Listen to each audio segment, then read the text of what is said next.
A motion to suppress evidence is when we ask the court to exclude evidence that the police obtained by way of an illegal search or seizure.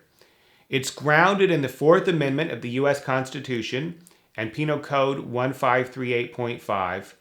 And really, there's three typical scenarios when a judge will grant a suppression motion.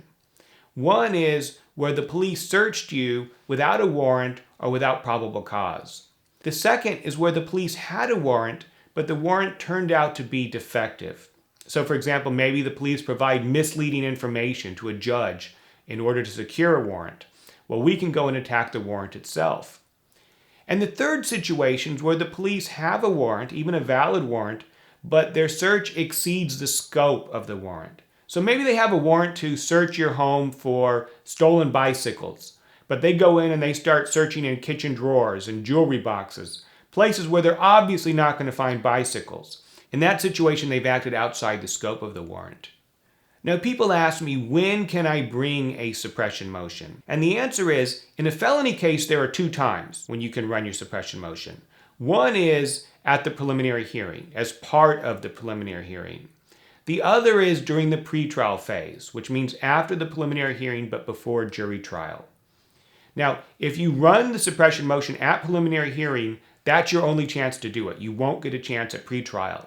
So it's a strategic decision that the lawyer has to make whether the prelim judge or the pretrial judge is more likely to grant the motion. In a misdemeanor case, there is no preliminary hearing, so a suppression motion is only run during the pretrial phase. Now, when we do a suppression motion, we start by interviewing our client, listening to our client's story. Then we go and do an independent investigation of the facts. Then we write a written motion of points and authorities of law for the judge. Then we have a hearing in court where we bring in the police officers and cross-examine them and try to discredit them and find inconsistencies in their story. Then ultimately, the prosecutor argues to the judge and we argue to the judge, and the judge makes a decision.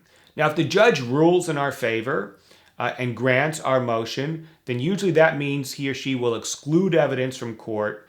And most of the time, that means that the case ultimately gets dismissed. So it's a great outcome for the client. We had a case where our client was pulled over and arrested for DUI, and the police found cocaine in his car. Now, the police officer said that he pulled our client over because he saw our client roll through a stop sign, do a sort of California stop.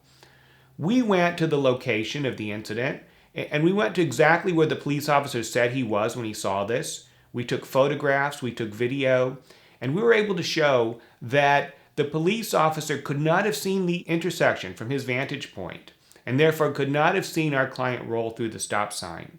When we presented this to the judge granted our suppression motion, and the entire case was thrown out of court.